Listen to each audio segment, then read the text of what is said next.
हरे कृष्णा। ओम अज्ञानतिमिरान्धस्य ज्ञानाञ्जनशलाकया चक्षुरुन्मिलितं येन तस्मै श्रीगुरुवे नमः। श्रीचैतन्यमनोभीष्टं स्थापितं येन भूतले स्वयं रूपः कदा मह्यं ददाति स्वपदान्तिकम्। श्रीकृष्ण चैतन्य प्रभु नित्यानंदा श्री अद्वैत गदाधर श्रीवासदि गौर भक्त वृंदा। हरे कृष्णा कृष्णा कृष्णा हरे हरे, हरे राम राम राम हरे हरे।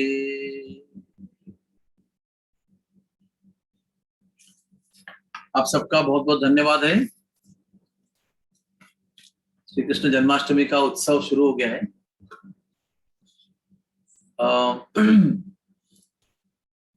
बलराम जी का जन्मदिन हुआ रविवार को 22 अगस्त को। उस दिन ऐसा फोन आया था मुझे, बहुत सुंदर भाग्यशाली बात है। नंदगांव के जो गोस्वामी हैं, जो कृष्ण बलराम का प्रत्यक्ष सेवा करते हैं, उनका फोन आया था और उन्होंने कहा कि बलराम जी का जन्मदिन ये 3 अलग अलग दिनों में वहां पर संपन्न होता है। नंदगांव में और ऊंचा गांव में बलराम जी का जन्म दिवस नाग पंचमी को संपन्न होता है। ऊंचा गांव में भी बलराम जी का मंदिर है, जहां पर रेवती बलराम जी दोनों का मंदिर है। क्योंकि जब रेवती की शादी बलराम जी से हुई थी तो राधा रानी की जो सहेली है ललिता, वो रेवती की अच्छी फ्रेंड थी। इसलिए शादी होने के बाद में वो अपने पति को लेकर अपने दोस्त के गांव में आई थी और वहां पर बहुत दिन निवास किया था। इसी उपलक्ष्य में वहां पर भी रेवती बलराम जी का मंदिर है। और वो रेवती बलराम जी की जो मूर्ति है वो कृष्ण के प्रपौत्र ग्रेट ग्रैंडसन वज्रनाभ ने बनवाई थी कृष्ण के जाने के बाद, और वहां पर मंदिर स्थापन किया था। दूसरा जन्मदिन है उनका, वो है श्रावण पूर्णिमा। और जितने भी गौड़ीय वैष्णव मंदिर है, जैसे हमारा इस्कॉन का मंदिर है, गौड़ीय मठ है, और हमारे पुराने प्राचीन 7 देवालय जो हैं वृंदावन के, मदन मोहन जी, गोविंद जी, गोपीनाथ जी, दामोदर जी, श्याम सुंदर जी, राधा रमन जी, गोकुलानंद जी, 7 मंदिर जो हैं, इन सभी मंदिरों में वो श्रावण पूर्णिमा के दिन मनाया जाता है बलराम जी का जन्म दिवस। और एक जगह है जिसका नाम है बलदेव, जो वृंदावन धाम में एकदम दक्षिण कोने में, साउथ पेटल, पूरे दक्षिण कोने में एक जगह, इसका नाम है दाऊजी, या उसको कह सकते हैं बलदेव। जब भी कृष्ण भगवान और बलराम जी जब वृंदावन छोड़ के मथुरा गए, मथुरा से हस्तिनापुर गए, द्वारका गए, तो बीच में एक बार बलराम जी ब्रजवासियों को सांत्वना देने के लिए आए थे। बलराम जी को भेजा गया था मैसेज लेकर। तो तभी जब बलराम जी आए बहुत दिनों बाद, तब नंद बाबा ने इस जगह पर, दाऊजी नाम की जगह पर, 1 लाख गायों का दूध निकाला और उस 1 लाख गायों का दूध निकाल के बलराम जी का अभिषेक किया स्वागत के रूप में। तो उस जगह का नाम है दाऊजी या बलदेव। और उसी जगह पर रेवती और बलराम जी का मंदिर है। 6 फुट 6 इंच की पत्थर की बलराम जी की मूर्ति है। एक हाथ में वारुणी, एक हाथ ऐसा ऊपर रखा हुआ है, और बाजू में बगल में मर्यादा से रेवती जी खड़ी है। तो इस स्थान पर भी बलदेव जी का बड़ा मंदिर है, प्रसिद्ध मंदिर है। हाथरस में बलराम जी का प्रसिद्ध मंदिर है। सतोहा नाम के गांव में भी बलराम जी का प्रसिद्ध मंदिर है। तो ये जो बड़े बड़े मंदिर हैं, वहां पर बलदेव छठ यानी राधा अष्टमी के 2 दिन पहले, जो इस साल 12 सितंबर को आने वाला है, इसको कहते हैं भाद्रपद शुक्ल षष्टमी, भाद्रपद शुक्ल षष्ठी कह सकते हैं उसको। तो उस दिन ललिता देवी का भी जन्म होता है, लेकिन उसी दिन को ललिता षष्ठी भी कहा गया है और बलदेव षष्ठी भी कहा गया है। तो इन बाकी सारे मंदिरों में बलदेव षष्ठी को बलदेव जी का जन्मदिन मनाया जाता है। तो ये 3 प्रकार के 3 दिनों के अलग अलग उत्सव व्रत में मनाए जाते हैं, अपना अपना भाव है। और ये मैंने आपको सब क्यों बताया, क्योंकि बलराम जी का जो जयंती दिन है, इस दिन राधा गोविंद जी का झूलन यात्रा का आखिरी दिन होता है। देखिए, श्रावण महीने की शुद्ध तृतीया को झूलन यात्रा आरंभ होती है और श्रावण महीने की पूर्णिमा के दिन वो आखिरी दिन होता है झूलन यात्रा का। तो झूलन यात्रा के आखिरी दिन भगवान झूला पे चढ़ते हैं कृष्ण बलराम, और उनको यशोदा माई मिठाई खिलाती। उसके बाद में उसी दिन सुभद्रा देवी के भाव से उनको राखी बांधी जाती। तो सुभद्रा देवी के बहुत सारे गीत भी हैं उसमें, जो सुभद्रा मैया अपने भैयाओं को राखी बांध रही है। तो वो उनकी राखी बांधी जाती है, झूला भी झुलाया जाता है, और झूला झुलाने के बाद में, राखी बांधने के बाद में, उसी दिन से रात को कृष्ण जन्म की बधाइयां गाना आरंभ होता है। इसलिए मैंने आपको सब कुछ ये वर्णन क्यों दिया, क्योंकि नंदगांव ये श्री कृष्ण बलराम का निवास स्थान है, उनके पिताजी का राज्य है वहां पर। गोकुल में भी राज्य था, लेकिन गोकुल में तो केवल 1 ही साल रहे और फर्स्ट बर्थडे के दिन वहां से निकल के आए और नंदगांव में स्थिर हो गए। और नंदगांव में फिर उन्होंने अगले 10 साल 52 दिन तक निवास किया, और उसके बाद में अपनी उम्र के 11 साल 52 दिन के समय में वो वृंदावन छोड़ के मथुरा गए, और मथुरा से फिर द्वारका गए, फिर द्वारका से हस्तिनापुर गए, महाभारत का युद्ध किया, फिर द्वारका गए, और फिर अपने उम्र के 125वें साल में उन्होंने यदुकुल का पहले नाश किया। फिर बलराम जी ने अपना शरीर छोड़ के वो गोलोक धाम चले गए, और श्री कृष्ण भगवान ने भी अपनी लीला को समाप्त करके गोलोक धाम में प्रवेश किया। ऐसा ये श्री कृष्ण भगवान का 125 साल का जीवन चरित्र है, लीला है भगवान की। द्वापर के अंत में वो आते हैं, और कृष्णो स्वधामो उपगते, जब कृष्ण अपने स्वधाम में चले जाते हैं तो उस समय कलयुग का आरंभ होता है। और उसी समय जिस समय कलयुग का आरंभ होता है, उसी समय श्रीमद् भागवत का उदय होता है। उस समय श्रीमद् भागवत का उदय हुआ। तो ये उसकी लंबी कहानी है, बहुत सुंदर कहानी है। और संक्षेप में आपको बताना ये भी जरूरी है कि श्री कृष्ण भगवान का जो चरित्र है वो ही बताने के लिए नारद मुनि ने व्यास देव को कहा था कि आपने इतने सारे शास्त्र लिखे, क्योंकि व्यासदेव जो है ना, वेद व्यास, ये भगवान के ज्ञान के अवतार है।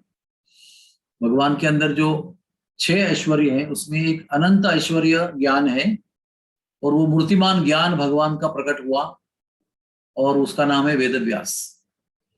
और उनको शास्त्रों को लिखने का आदेश दिया गया था, तो वो नारद मुनि से दीक्षा लिया उन्होंने, और नारद मुनि के आदेश से उन्होंने शास्त्र का लेखन शुरू किया। लिपि जो है, लिखने की जो स्क्रिप्ट है, सबसे पहले उसको प्रकट करने वाले वेद व्यास जी। और उन्होंने जो ज्ञान पहले केवल श्रवण के माध्यम से जिसको समझा करते थे, वो ज्ञान उन्होंने लिपिबद्ध किया, यानी स्क्रिप्ट में लिखा उसको लेखन किया उसका। उसके पहले लेखन नहीं था और लिपि भी नहीं थी, स्क्रिप्ट भी नहीं था। तो व्यासदेव वो पहले व्यक्ति जिन्होंने लिपि निर्माण किया। देवनागरी संस्कृत भाषा में उन्होंने लिखना आरंभ किया। गणेश जी के सहायता से उन्होंने सब लेखन किया हुआ है। तो उन्होंने सबसे पहले वेदों को 4 वेदों में विभाजित किया, इसलिए उनका नाम पड़ा वेद व्यास। जिन्होंने वेदों का व्यास किया, यानी वेदों का विस्तार किया, विस्तारति इति व्यासः। तो सब वेदों को 4 वेद में विस्तारित किया। फिर वेदों पर टिप्पणी यानी तात्पर्य यानी परपोर्ट, एक्सप्लेनेशन के रूप में 108 उपनिषद लिखे। फिर उन्होंने 17 पुराण लिखे इतिहास के रूप में, कथाओं के रूप में। फिर महाभारत नाम का प्रचंड इतिहास का ग्रंथ लिखा, 60 लाख श्लोक जिसमें हैं, ऐसे महाभारत का लेखन किया। और ये सब करने के बाद में आरण्यक नाम का एक बहुत सुंदर स्क्रिप्चरल अंग है, शास्त्रीय अंग है, आरण्यक कहते हैं उसको, वो भी लिखा। इसका मतलब क्या हुआ कि जो भी लिखना था वो सब लिख दिया। लेकिन एक बहुत ही क्या कहते हैं मजेदार बात इसके अंदर है कि ये सभी, जब कोई शिष्य अपने गुरु जी की आज्ञा पालन करता है तो उसको आज्ञा पालन करने के लिए शक्ति प्राप्त होती है पहले गुरु जी से। आज्ञा के साथ शक्ति भी आती है पालन करने के लिए, empowerment to follow the instruction. और जब वो उस एम्पावरमेंट के साथ, शक्ति आवेश के साथ जब वो आज्ञा पालन करता है तो शिष्य के हृदय में एक समाधान, संतुष्टि, सेटिस्फैक्शन निर्माण होता है। वो उसका अंदर का एक क्या कहते हैं हॉलमार्क है, एक लिटमस टेस्ट है कि मैंने मेरे गुरु जी की सेवा सही ढंग से की है। बाद में गुरु आके बताएंगे मैं संतुष्ट हूं, लेकिन उसके पहले उनको एक हृदय में अनुभूति होती है कि हम सही भावना से अगर कोई व्यक्ति गुरु जी की आज्ञा पालन करता है तो उसको हृदय में संतुष्टि प्राप्त होती है। वो संतुष्टि ऐसा गुलाब जाम खाने से कैसा लगता है, पेट भरता है, वो अलग संतुष्टि है। वो एक शारीरिक रूप में संतुष्टि है। अच्छा कपड़ा पहना तो कैसा लगता है, अलग संतुष्टि है। शादी हो गई तो कैसा लगता है, अलग संतुष्टि है। लेकिन गुरु जी की आज्ञा पालन करने के बाद में जो संतुष्टि होती है वो दिव्य होती है, आध्यात्मिक होती है। वो आत्मा के स्तर पर उसका अनुभव कर सकते हैं। लेकिन उस दिव्य अनुभूति का लाभ व्यास मुनि को नहीं हुआ। तो साहस, तो दिव्य भक्त विभूति थे वो। उनके मन में प्रश्न आया कि अरे क्या मैंने गलत किया जिसकी वजह से मुझे वो क्लिक नहीं हो रहा है, क्या वो बात है जिससे मुझे समाधान प्राप्त नहीं हो रहा है, कहाँ मेरी गलती हुई, कहाँ त्रुटि रह गई, कहाँ कमी रह गई। तो ऐसे विचार में वो सरस्वती नदी के किनारे आए और ध्यान लगाकर प्रश्न करने लगे, अपने गुरु जी को याद करने लगे। सब नारद मुनि वहां प्रकट हुए हिमालय में, बद्रीनाथ के पास, सरस्वती नदी के किनारे। और कुछ थोड़ा बहुत उनसे हास्य प्रयास किया। अरे आप तो ज्ञान के अवतार हो, आप तो मूर्तिमान ज्ञान हो, आपने सब वेदों का लिखान किया है, आपको दुख कैसे हो सकता है। थोड़ा सा ऐसे उनका प्रेम से हास्य प्रयास किया। फिर वेदव्यास ने अपना प्रश्न रखा। तब जो नारद मुनि ने उत्तर दिया है वो हमारी आज के कथा का पहला विषय है। उन्होंने कहा कि आपने इतने सारे शास्त्र लिखे, जो भी मनुष्य जाति को जानना चाहिए, देवताओं को जानना चाहिए, जो उनको अभिप्रेत है, वो सब आपने लिखा, उसमें कोई आपकी कमी नहीं रह गई। लेकिन इतना सारा सिद्धांत आपने इतने लाखों श्लोकों में आपने लिखा, फिर भी उसमें आपने कहीं भी परम पुरुषोत्तम, लीला पुरुषोत्तम, परात्पर भगवान गोलोकेश्वर, हाँ, भगवान कृष्ण का गौरव नहीं किया, गुणगान नहीं किया। और शास्त्र कितने भी अगर श्रेष्ठ होंगे, कितने भी महान होंगे, कितना भी बड़ा सिद्धांत तो उसमें लिखा गया होगा, फिर भी जिस शास्त्र में कृष्ण का गुणगान नहीं होता है, कृष्ण का गुण गौरव नहीं होता है, वो अधूरा रहता है और उसका न होने के बराबर। इसलिए अभी आप जाओ और श्री कृष्ण का गुण गौरव करो, तब जाकर आपका शास्त्र लेखन जिसके लिए आपका अवतार हुआ है वो परिपूर्ण हो जाएगा और आप भी धन्य हो जाएंगे। तो उसके बाद में व्यास देव जी गए हैं व्यास गुफा में। गणेश जी अपने गुफा में ही थे, गणेश गुफा में। आप लोगों में से बहुत लोगों ने दर्शन किया होगा, मैंने भी दर्शन किया है कई बार। बहुत सुंदर बद्रीनाथ में ये दो गुफाएं हैं, थोड़ी दूर है, एक दूसरे के दूर दूर है। और एक गुफा में बैठकर व्यास देव जी कथा बोलते हैं और दूसरे गुफा में बैठकर गणेश जी उसको लिखते हैं।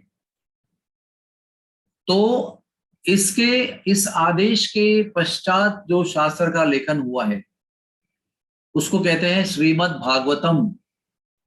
श्रीमद् भागवत ये लिखने के पश्चात वेदव्यास जी को बहुत आंतरिक संतुष्टि का अनुभव हुआ, दिव्य संतुष्टि, समाधान का अनुभव हुआ। He was fully satisfied.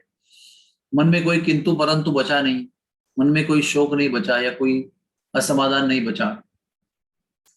तो पूरा जो श्रीमद् भागवत है वो लिखा गया था केवल श्री कृष्ण के गौरव करने के लिए, श्री कृष्ण का चरित्र गुणगान करने के लिए, श्री कृष्ण का व्यक्तित्व समझने के लिए, इसलिए वो पूरा लिखा गया। लेकिन अभी आप देखेंगे, अगर आप भागवत खोलेंगे तो आपको क्या दिखेगा, प्रथम स्कंद से लेकर नवम स्कंद तक बहुत सारी कहानी है उसमें।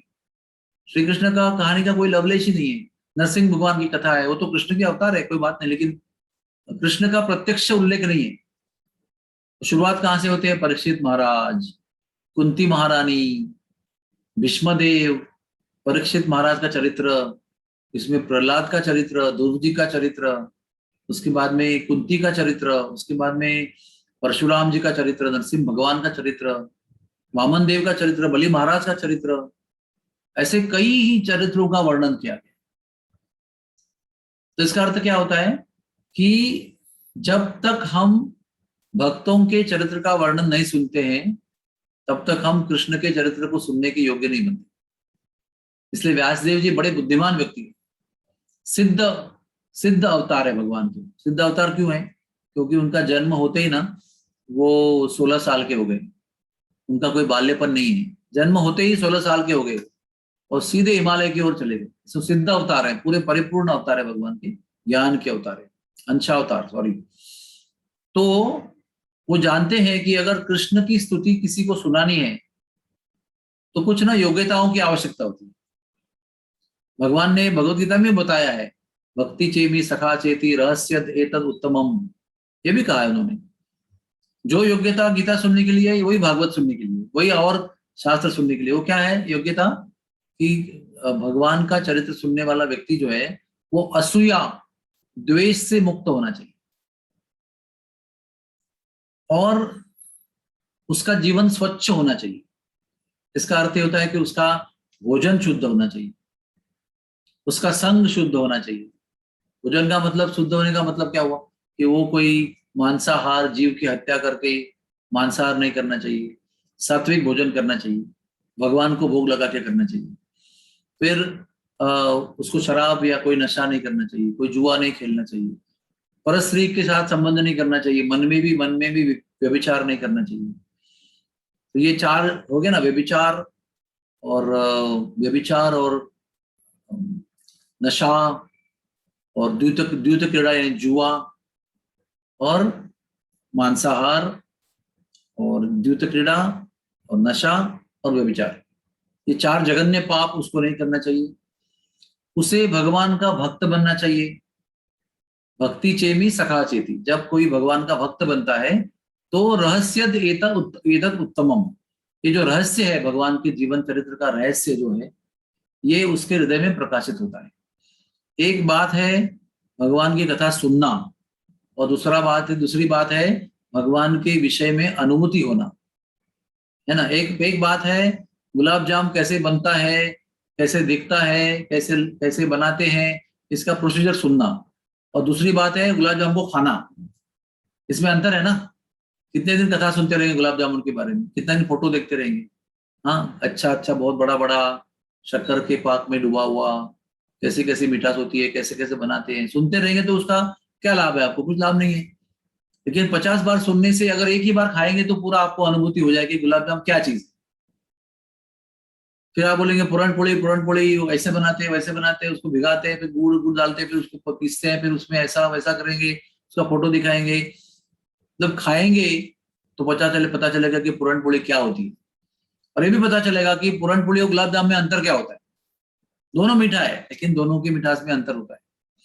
उसी प्रकार से भगवान का मित्र या भगवान का भक्त बने बिना भगवान की अनुभूति नहीं होती। चाहे आप कितनी भी कथा सुनो, कथा तो व्यर्थ नहीं होती है, लेकिन कथा का पूरा लाभ तब प्राप्त होता है जब आप अपने जीवन में भगवान के भक्ति के नियम और भगवान के भक्ति का आचरण जब आप उतारोगे तो आपको ये अनुभूति प्राप्त हो सकती है। इसलिए व्यासदेव जी ने श्रीमद् भागवत में कृष्ण चरित्र को आरंभ करने के पहले इतने सारे भक्तों के चरित्र वर्णन किए।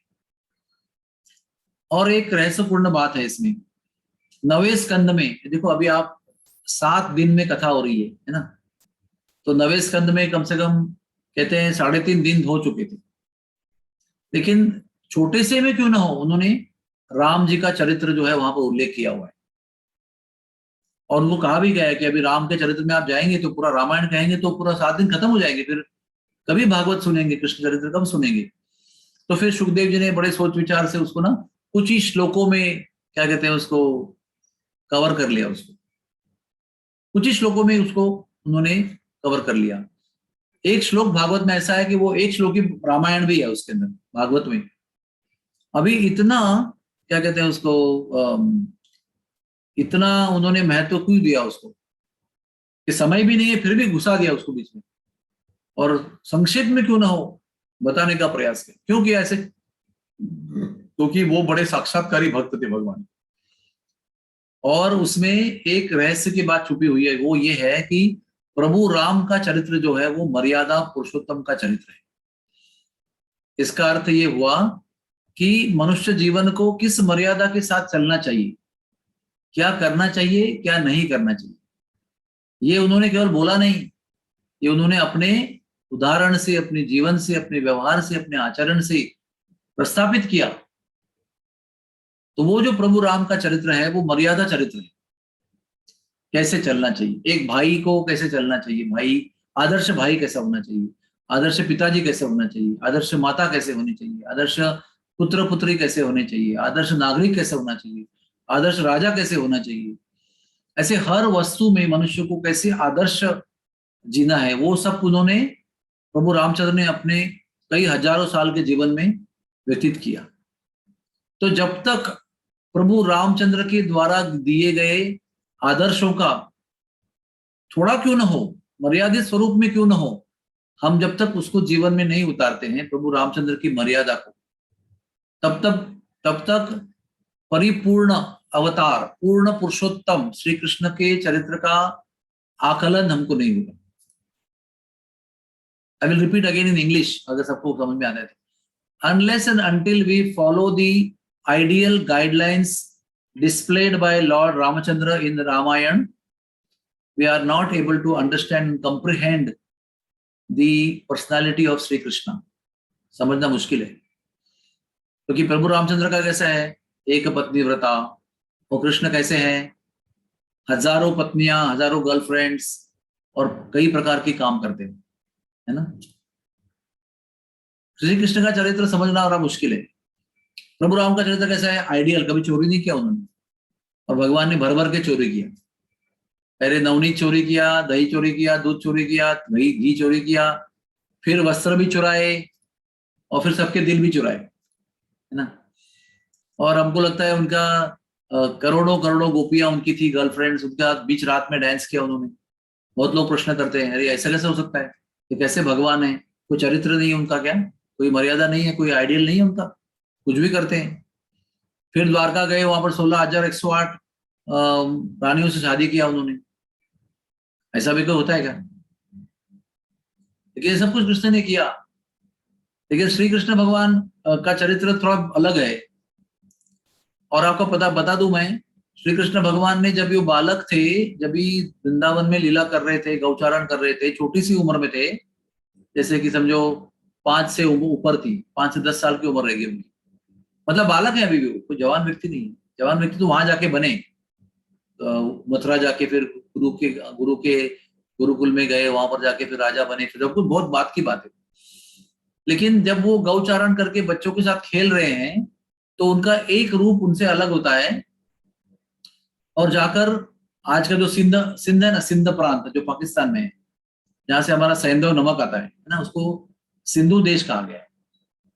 और वहां पर एक उस समय राजा था बिमल, राजा बिमल, बड़ा धर्मशील राजा था वो। उसके करोड़ों सैन्य कन्याओं के साथ में श्री कृष्ण भगवान ने विवाह किया है, दूसरे रूप में। उसी समय जब गौचारण कर रहे हैं, खेल रहे हैं, उसमें से एक रूप निकलता है, सिंधु देश जाता है, और वहां के बिमल राजा के 3 करोड़, 3 नहीं बहुत ज्यादा करोड़ों कन्याओं का विवाह होता है उनका। उतने रूप धारण करते हैं वो, और हर एक को माला पहनाते, और वो एक माला कृष्ण को पहनाते, ऐसे विवाह होता है। फिर करोड़ों कन्याओं को, पत्नियों को लेकर हवाई मार्ग से वो काम्यवन आते हैं, और काम्यवन में आकर करोड़ों महल बनाते। द्वारका में केवल 16,108 महल बनाए, लेकिन काम्यवन में करोड़ों महल बनाए उन्होंने, और वहां पर निवास किया। हर एक कमरे में, हर एक महल में एक कृष्ण निवास करते थे, ऐसा गृहस्थी निभाया। फिर उनके साथ रास लीला किया उन्होंने, और रास लीला करने के बाद में जो रास नृत्य के अंदर उनके नेत्रों से जो अश्रु बहे, प्रेम अश्रु, और उनके दिव्य शरीर में से जो स्वेद बिंदु निकले वो सब एकत्र होकर एक विशाल कुंड का निर्माण हुआ, और उस कुंड का नाम है विमल कुंड, जो हम लोग ने काम्य वन में यात्रा किया था तो दर्शन किया था।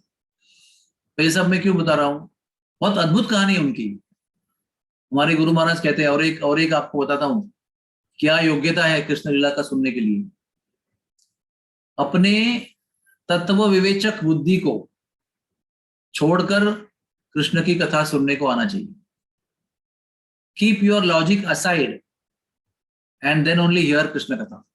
क्योंकि लॉजिक से आप सुनेंगे तो आप बोलेगा 7 साल की उम्र का व्यक्ति पहाड़ कैसे उठा सकता है, इम्पॉसिबल। एक छोटा सा बालक इतने आनंद रूप धारण कैसे कर सकता है, इम्पॉसिबल। विश्वास करने के लिए भी लायक नहीं। एक पैर से गड्ढा लगा मारता है जमीन पर तो एक कुंड निर्माण होता है, ऐसे कैसे हो सकता है, नॉट पॉसिबल। तो ये सब लॉजिक जो है, राम की कथा लॉजिक, तत्व, भावना को मन में रखकर सुनना चाहिए, क्योंकि राम जी की कथा जो है पूरी लॉजिक के साथ में है, कोई इलॉजिकल चीज नहीं है उसमें। सब कुछ जो है वो लॉजिकल है, तत्व के अनुसार है, तत्व विवेचन के अनुसार है। लेकिन कृष्ण की कथा जो है वो तत्व के परे है। लेकिन तत्व विवेचन के परे जो कथा है उसको समझने के लिए तत्व वाले व्यक्ति की कथा भी सुननी चाहिए, उसका जीवन का अनुकरण करना चाहिए। जब उनके द्वारा दिए गए नियमों का पालन करेंगे तो तत्व के परे जो व्यक्ति है उसके व्यक्तित्व के बारे में अनुभूति आपको मिल सकती है। That is very important. इसलिए नवे स्कंद में भागवत में संक्षेप में क्यों न हो प्रभु राम के चरित्र का उल्लेख किया गया है। इसलिए हम लोगों को सबको सोचना है कि प्रभु रामचंद्र के चरित्र का पालन करने के बजाय श्री कृष्ण का चरित्र हम समझ नहीं सकते। और उसके पश्चात वेदव्यास जी ने, शुकदेव जी ने कृष्ण के चरित्र को आरंभ किया है। आप देख सकते हैं कि कृष्ण के चरित्र में 79 श्लोक है, 89 अध्याय है, श्लोक नहीं अध्याय, 89 अध्याय। वो पहले किसी भी स्कंद में इतने अध्याय नहीं है जितना अध्याय दशम स्कंद में है। और दशम स्कंद में क्योंकि वो भागवत का मूल विषय है, जिसके लिए भागवत लिखा गया है, वो विषय तक पहुंचने के लिए कितने स्कंद लिखे गए हैं, लेकिन दशम स्कंद उसका हार्ट है और वो समझना बहुत मुश्किल है। उसके लिए एक शुद्ध जीवन जीना होगा हमें। और उसके बाद में 11वें 12वें स्कंद में 11वें में राजा जो था ना, क्या नाम उसका, उसको नव योगेंद्र ने उपदेश किया है, निमि राजा को। तो वो उसमें उद्धव गीता भी दी गई है। उद्धव गीता के अंदर वो नव योगेंद्र का उपदेश है। और 12वें स्कंद में क्या दिया है, कलयुग में क्या होने वाला है उसका भविष्यवाणी लिख दी है। उसकी आधी भविष्यवाणी तो सत्य होते हुए नजर आ रही है। अभी आपको पढ़ेंगे 12वां स्कंद, आपको पता चलेगा कि आज के जीवन में क्या हो रहा है। उसका आधा वहां पर ऑलरेडी उन्होंने एक्सप्लेन कर दिया है, आधा क्या होने वाला है वो आगे लिखेंगे। तो जो आधा पढ़ा हुआ है, जो आज होते हुए नजर आ रहा है, वो हम देखेंगे कि ये सत्य है, तो हमको विश्वास होगा कि आगे जो लिखा है वो भी होगा भविष्य में। तो ये भागवत जो है ना, ये श्री कृष्ण का बॉडी है पूरा। तो प्रथम 2 स्कंद है उनके 2 चरणों की तरह है, और दशम स्कंद जो है वो मुख कमल की तरह है। तो दशम स्कंद की जो कथा हम बोलने जा रहे हैं, या 3 दिन में जो भी प्रयास करेंगे, छोटा मोटा संक्षेप में बोलेंगे, वो क्या है आपको समझना चाहिए कि ये कथा जब आप श्रवण करेंगे तो आप साक्षात श्री कृष्ण के मुख कमल का दर्शन कर रहे हैं, यह आपको पता होना चाहिए। और मुख कमल का दर्शन हम डायरेक्ट नहीं करते हैं मंदिर में।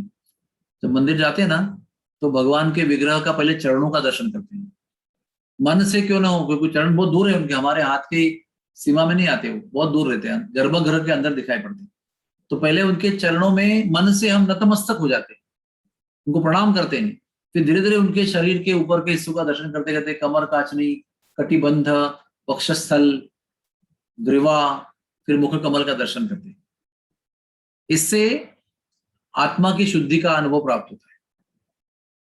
तो इसलिए आप जो कथा श्रवण करेंगे ना कृष्ण भगवान की, तो सब लोग इस भावना से सुनिए कि हम भगवान के मुख कमल का दर्शन करें। और भगवान का मुख कमल आपको तब इतना सुंदर दिखाई पड़ेगा जितना आपका हृदय स्वच्छ होगा। प्रेमांजन चुरित भक्ति विलोचनेन संतः सदैव हृदयेषु विलोकयन्ति। यम श्याम सुंदरम अचित्य गुण स्वरूपम गोविंदम आदि पुरुषम तमहम गजामि। तो ये श्री कृष्ण का दर्शन कब होता है? जब आपके हृदय में और आंखों में उनके प्रति प्रेम निर्माण होता है। ये तो कविता है ना, प्रेम प्रेम अंजन चुरित, यानी प्रेम का जो क्या कहते हैं ऑइंटमेंट, मरहम प्रेम का जिसकी आंखों में लगा हुआ है, यानी जिसके हृदय में प्रेम निर्माण हो गया है भगवान के लिए, उस व्यक्ति को संतः सदैव हृदयेषु विलोकयन्ति, हृदय में निरंतर वो भगवान का दर्शन करते रहते, विलोकयन्ति। ऐसे श्याम सुंदर अचिंत्य गुणों स्वरूप वाले राम सुंदर, उनको मैं प्रणाम करता हूं। यम श्याम सुंदरम अचिंत्य गुण स्वरूप, जिनके गुण अचिंत्य है, समझने के लिए मुश्किल है, अनाकलनीय है, ऐसे श्री कृष्ण भगवान का जिनको संत लोग प्रेम की भावना से हृदय में निरंतर अवलोकन करते रहते हैं, ऐसे श्री कृष्ण भगवान को मैं प्रणाम करता हूं।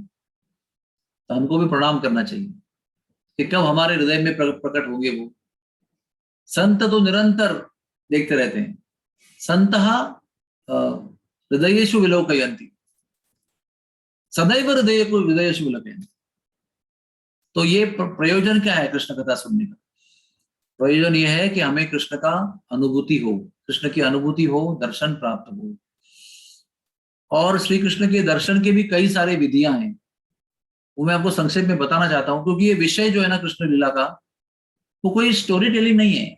It's not just story telling कि भाई बच्चों के मनोरंजन के लिए एक कथा बताई जा रही है, उसमें तो पता नहीं सच है कि झूठ है, पता नहीं है किसने लिखी है, पता नहीं है, पता नहीं कोई ऋषि मुनि ने बच्चों को संस्कार के लिए वो एक किताब लिख दी उधर, वो लोग उसको लोगों को सिखाते हैं भाई उसको कोई मॉरल नीतिमत्ता होनी चाहिए। हरे कृष्णा, सुनिए कथा ध्यान से सुनिए, संध्या के समय सोने का समय नहीं है, कथा सुनने का समय। तो ये बहुत सारे विचार होते हैं। ये यथा माम प्रपद्यन्ते ताम सदैव भजामि हम, जिस भावना से, श्रद्धा से, भक्ति से आप कथा सुनते हैं, उतना ही उसका लाभ होता है।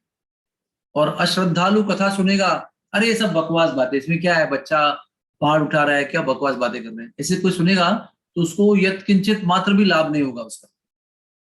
इसलिए सब बताना जरूरी है, ये भूमिका निर्माण करना जरूरी क्यों है?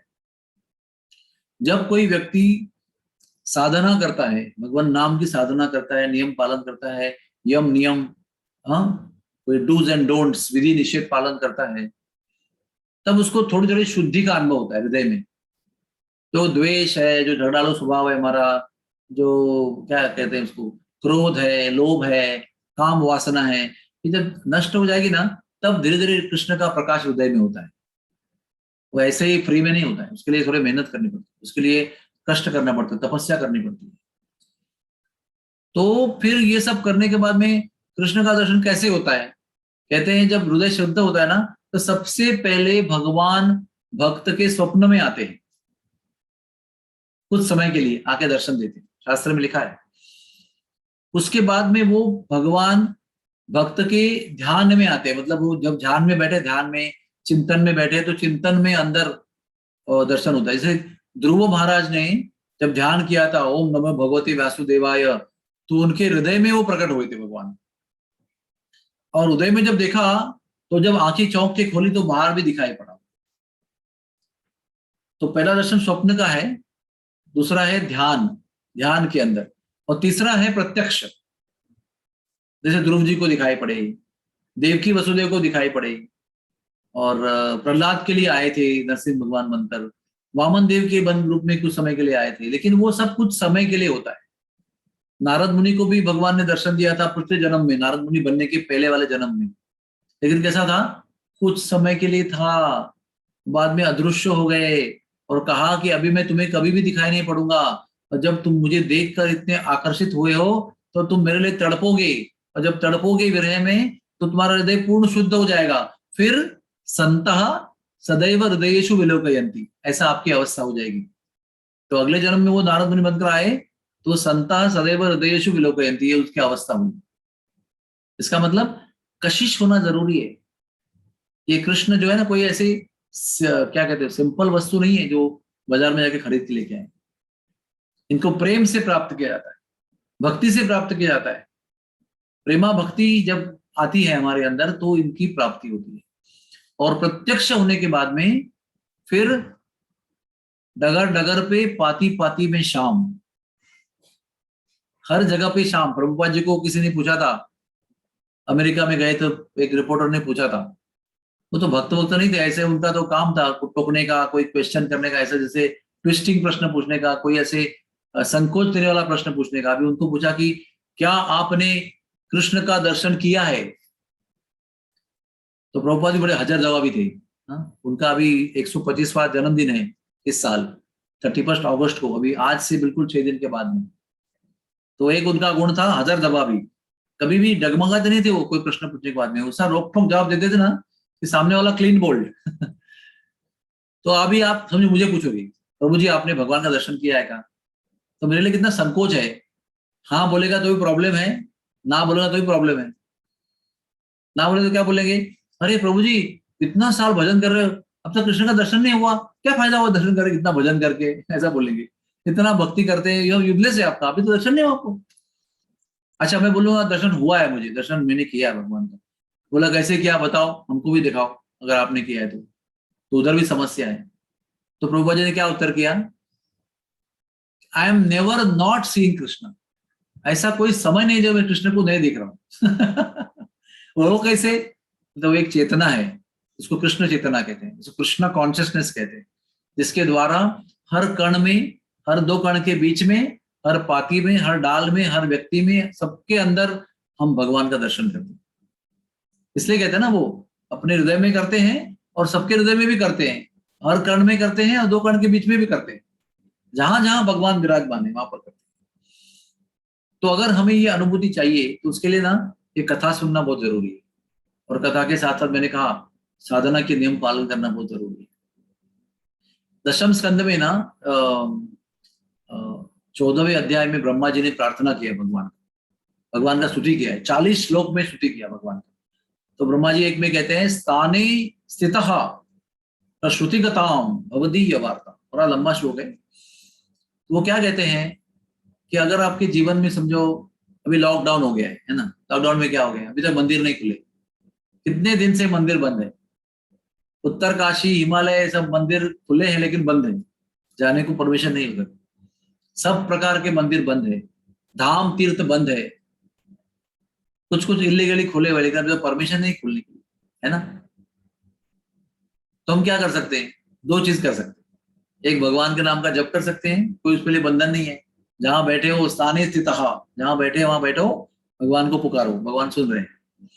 और जहां बैठे हो वहां पर ये लो श्रीमद् भागवतम लो और पढ़ो उसको, कृष्ण की लीला को सुनो, कृष्ण की लीला को पढ़ो या सुनो, श्रवण करो रिकॉर्डेड मशीन, रिकॉर्डेड कथा का।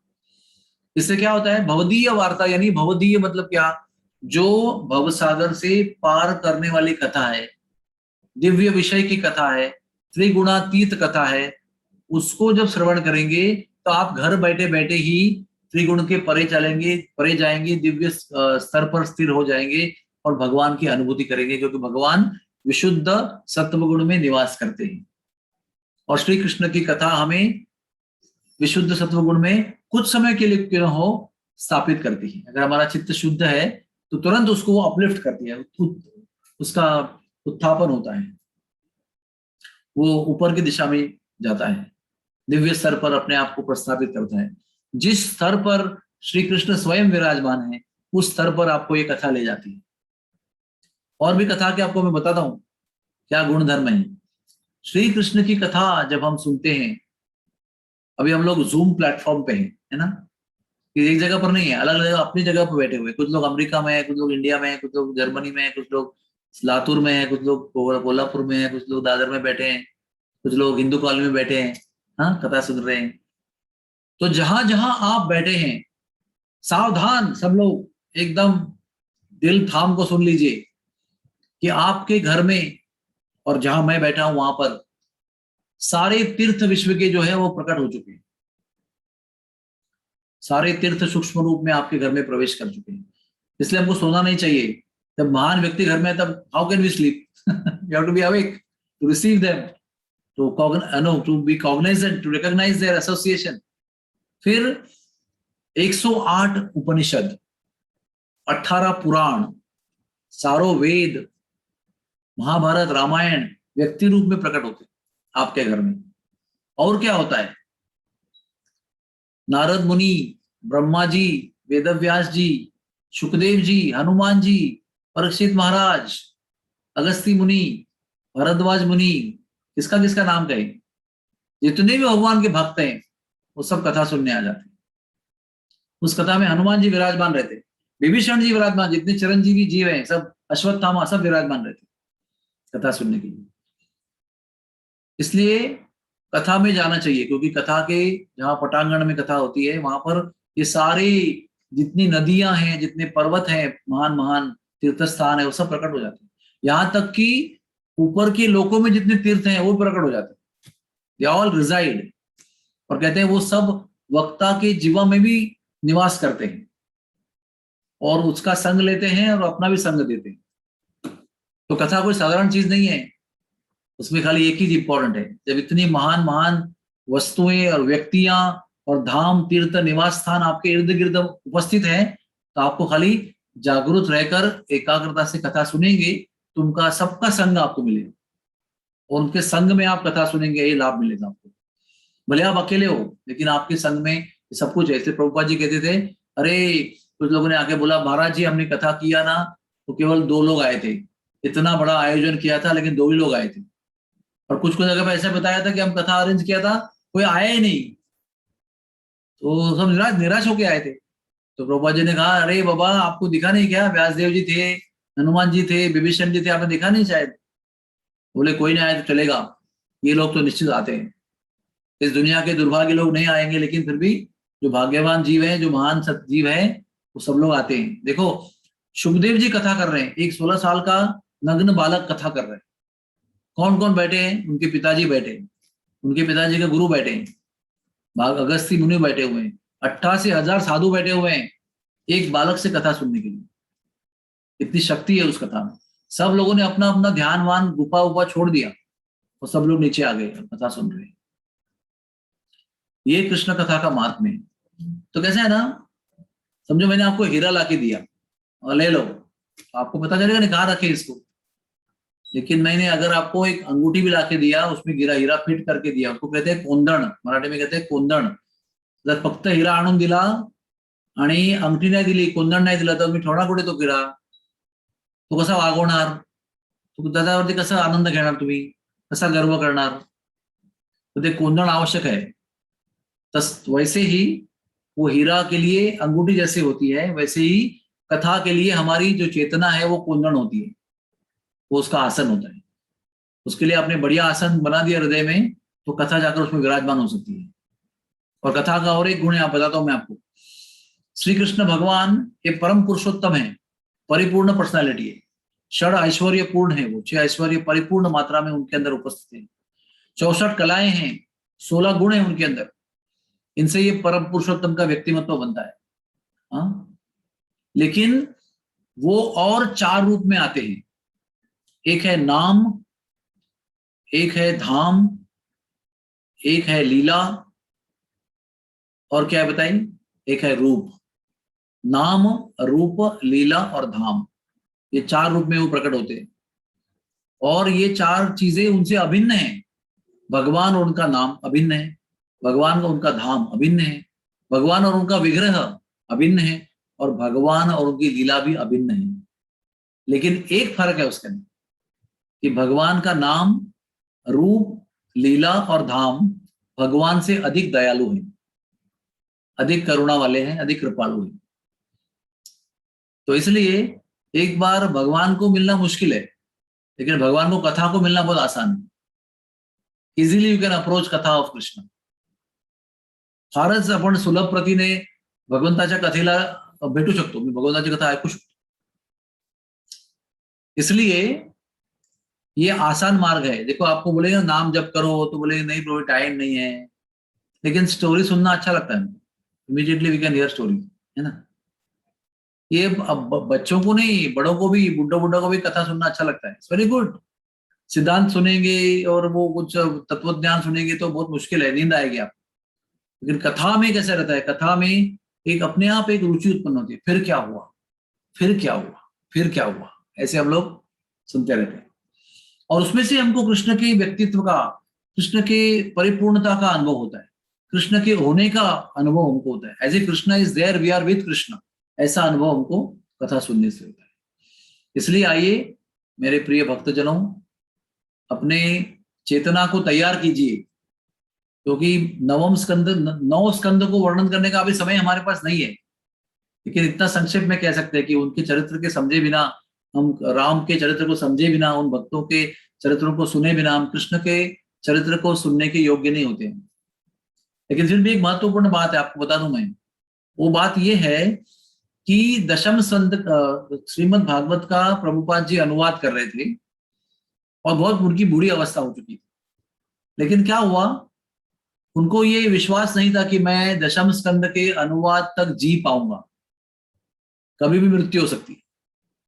तो बीच में कहते तो भी थे, हो सकता है आई डोंट नो एग्जैक्टली 5-6 स्कंद हो गए होंगे उनके, अभी और बहुत समय था उनको दशम स्कंद तक पहुंचने के लिए। लेकिन उनको लगा था कि अरे अगर मैं मर जाऊंगा तो फिर ये दशम स्कंद कैसे प्रकट होगा। तो उन्होंने उसके बीच में ही प्रीमैच्योरली ये दशम स्कंद की जो कथा है ना पूरी, वो कथा रूप में लिख दी, मतलब श्लोक का अनुवाद, तात्पर्य उसके अलावा छोड़ दिया उसको, और पूरा स्टोरी रूप में पहला लिख दिया उनको और पहले ही मार्केट में डाल दिया। क्यों? उन्होंने एक रिस्क लिया, बिना भागवत दशम नवम स्कंद सुने बिना दशम स्कंद की कथा सुनने से अपराध भी हो सकता है। लेकिन उन्होंने कहा कि ये इतना इंपॉर्टेंट है कि मैं वो रिस्क ले सकता हूं, और रिस्क लेकर उन्होंने कृष्ण कथा वाला 3 वॉल्यूम प्रकट कर दिया। और हमारे जो 1960-70 के साल में जो फेमस थे ना म्यूजिशियंस, बीटल्स, जॉर्ज हैरिसन, उनके द्वारा 19,000 पाउंड्स लेकर, डोनेशन लेकर ये किताब उन्होंने प्रस्तुत किया था। तो जॉर्ज हैरिसन ने प्रस्तावना लिखा है उसके अंदर, कृष्ण के चरित्र की किताब में क्या लिखा है कि मेरी ये आशा है कि ये कृष्ण का चरित्र की कहानियां सुनकर लोगों के जीवन में कृष्ण प्रकाशित होंगे। ये मेरी आशा और प्रार्थना है कि by reading this beautiful stories of Krishna, people में realize Krishna in their life, ऐसा उन्होंने बताया। और वो जॉर्ज हैरिसन की कृपा से कृष्ण जो चरित्र है वो प्रकट हुआ। और ये निश्चित है कि उसके कृष्ण चरित्र को पूर्ण करने के पहले प्रभुपाद जी का देहांत हो चुका, यानी कि भगवान की बाल लीला, गाय को, बड़े गाय की लीला को शुरू होने के पहले ही, जब बछड़ों को भगवान चराते थे, उसी में भगवान प्रभुपाद जी का देहांत हो गया। यानी कि दशम स्कंद के 14वें अध्याय तक ही प्रभुपाद जी ने अनुवाद किया है, और उसके बाद का सारा अनुवाद उनके शिष्यों ने किया है। लेकिन उसके पहले ही प्रभुपाद जी ने ये जानते हुए कि मैं नहीं रहूंगा, ये दशम स्कंद पूरा कथा रूप प्रकट किया उन्होंने। उसका नाम है कृष्ण, किताब का नाम ही केवल कृष्ण है। तो वी कैन अंडरस्टैंड कि प्रभुपाद जी को कितनी इमरजेंसी थी, कृष्ण की कथा प्रकट करने के लिए कितने आतुर थे वो। क्योंकि कारण ही उसका ऐसा है, कृष्ण की कथा सुनने से कृष्ण की अनुभूति प्राप्त होती है। स्थाने स्थितः श्रुतिकथाम, केवल अपनी जगह में बैठकर ध्यान से, एकाग्रता से, श्रद्धा से, भक्ति भाव से, नम्रता से जब हम कृष्ण कथा का श्रवण करते हैं, साक्षात कृष्ण की अनुभूति होती है। क्योंकि कृष्ण से भी अधिक दयालु कृष्ण की कथा है। तव कथामृतम तप्त जीवनम कवि भी ऋतम कलमशापहम। क्या अर्थ है उसका? गोपियां कह रही है कि भगवान आपकी कथा जो है ये जलते हुए जीवन के लिए एक दवा है। तप्त जीवन, ये जो भौतिक दुनिया में हम जीते हैं तो बड़ी ताप का अनुभव करते हैं। ताप यानी मानसिक कष्ट है, पारिवारिक कष्ट है, सामाजिक कष्ट है, प्रकृति का कष्ट है, बहुत प्रकार के। अभी जो गर्मी हो रही है, कि बारिश आ रही है, कभी धूप आ रही है, तो ये सभी जो कष्ट है, ये सबसे, इसको ताप कहते हैं। तो इससे हम तप्त हो जाते हैं, और ऐसे तप्त जीवन में ठंडक लाता है भगवान की कथा। तव कथामृतम जब हम सुनेंगे, गोपियां कहती हैं कि हृदय शांत हो जाता है, ताप नष्ट हो जाता है, ताप के परे हम चले जाते हैं, आनंद का अनुभव करते हैं, सुख का अनुभव करते हैं। इसके लिए हम तड़प रहे हैं, ढूंढ रहे हैं, वो इस कथा में आपको प्राप्त होगा। श्रवण मंगलम श्रीमद आततम भूरि भ्रुरंती से भूरि दाचना।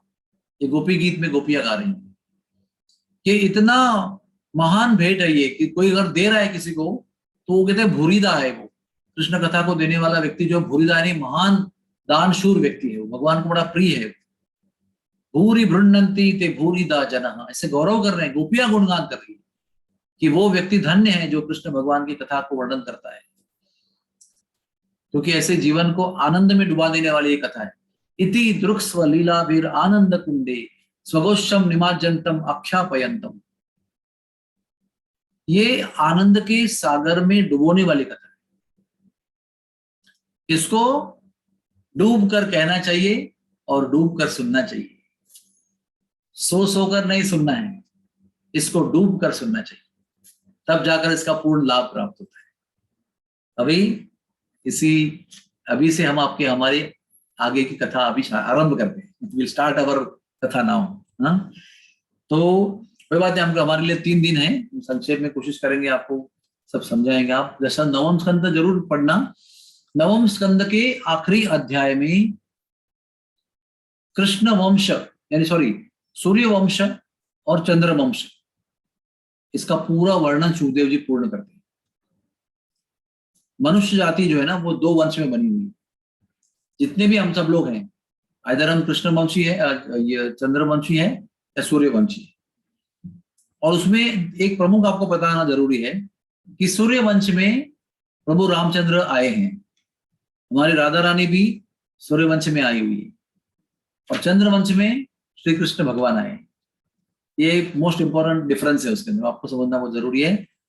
तो नवम स्कंद के अंत तक हमारे सुखदेव जी महाराज ने बड़े ही प्रेम से ये सूर्यवंश के पूरे महान लोगों का वर्णन किया, चंद्रवंश के महान लोगों का वर्णन किया। तो चंद्रवंश के वर्णन में बहुत बहुत महान राजाओं का वर्णन किया है। उसमें एक थे ययाति महाराज, हमने वो हमारी मराठी में देखा था ना, ययाति आणि देवयानी, हे नाटक आपण बालपणी पाहिलेलं आहे। पूर्वी आमच्या लहानपणी सगळे पौराणिक नाटकं असायची। Sangeet Saubhadra, Yayati Devyani, everything based on scripture, शास्त्र के आधार थे। अभी सब लोग फालतू कोई कथा लिखते हैं झूठ मूठ की, और उसमें बहुत भयंकर कामुक ड्रामा करते हैं। लेकिन वास्तविक में रंगमंच किसके लिए है? रंगमंच कृष्ण की कथाओं को मंचित करने के लिए, मंचन करने के लिए रंगमंच का आयोजन किया गया। तो ये ययाति तो थे, वो बहुत महान राजा थे, लेकिन उनकी कथा बहुत रोचक है, आप भागवत में पढ़िए उसको। तो वो उनके पुत्र हुए यदु। ये यदु एक ही ऐसा व्यक्ति था जिसने अपना तारुण्य अपने कामुक पिता को देना अस्वीकार कर लिया। सब पुत्रों ने मना कर दिया, लेकिन उनके अपने स्वार्थी कारण थे। यदु का कारण स्वार्थी नहीं था, क्योंकि यदु को पहले से पता था कि मेरे वंश में, मतलब मेरे खुद के कुल में परम पुरुषोत्तम श्री कृष्ण भगवान आने वाले हैं, इसलिए मैं मेरा तारुण्य को दे नहीं सकता। तारुण्य होगा तो संतान उत्पन्न होगी, संतान उत्पन्न होगी तो मेरे वंश में कृष्ण आने का मार्ग खुला हो जाएगा। अगर मैंने तारुण्य दे दिया और मैं वही क्या कहते हैं उसको, निसंतान हो गया, तो मैं कृष्ण की सेवा नहीं कर पाऊंगा। कृष्ण को आने के लिए फिर और किसी को वंश लेना पड़ेगा, क्योंकि मेरा नाम लिखा हुआ है। तो उन्होंने कृष्ण सेवा के लिए अपने पिता को तारुण्य देना का मना कर दिया। फिर पुरु ने उनको तारुण्य दिया, और वह लंबी कथा भागवत में आती है। तो ये जो यदु है, ये ययाति के पुत्र हैं। इस यदु के वंश में आगे जाकर देवमीड नाम के राजा का जन्म। क्या नाम था? देवमीड। और ये देवमीड राजा के 2 पत्नियां थी। एक पत्नी थी क्षत्रिय, जिसके द्वारा शूरसेन का जन्म हुआ, और दूसरी पत्नी थी वैश्य, उसके द्वारा पर्जन्य महाराज का जन्म हुआ। और पर्जन्य महाराज ब्रजवासी थे, गौ पालन करने वाले थे, और उनको वैश्य माना गया है क्योंकि उनकी माता वैश्य थी। और शूरसेन को क्षत्रिय माना गया है क्योंकि उसकी माता क्षत्रिय थी। तो इस शूरसेन से कुंती का जन्म हुआ और वसुदेव का जन्म हुआ,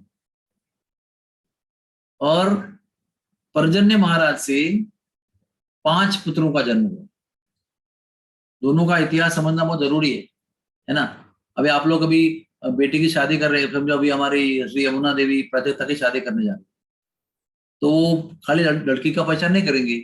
माँ बाप कौन है, भाई कितने हैं, बहन कितने हैं, कहाँ रहते हैं, कौन परदेश में है, कौन भारत में है, कौन अच्छा है, कौन पागल है, कौन जैसे भी पूरा दादाजी क्या करते थे, कुल कौन सा है, गोत्र कौन सा है, कितनी सारी जानकारी करते हैं हम। एक लड़का आपको चाहिए जमाई के रूप में, लेकिन पूरा पलटन की आप जानकारी कर लेते हो, पड़ोस में कौन है उनसे पहचान करते हैं, क्या भाई इनका क्या स्वभाव है बताओ।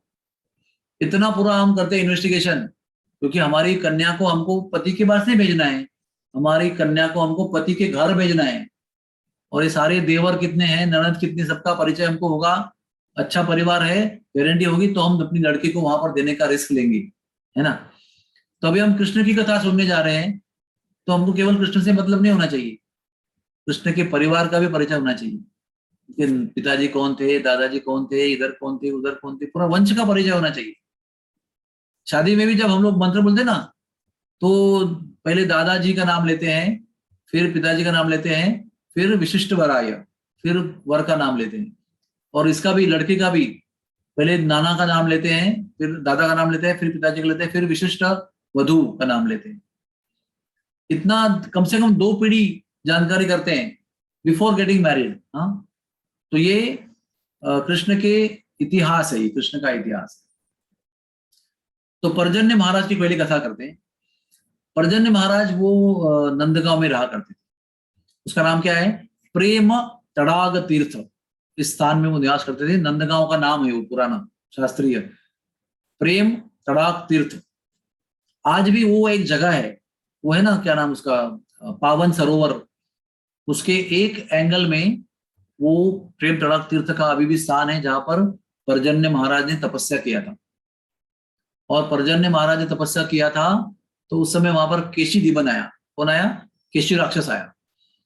वो बहुत वहां बहुत उसने आतंक निर्माण किया, इनकी तपस्या में भंग आ गया।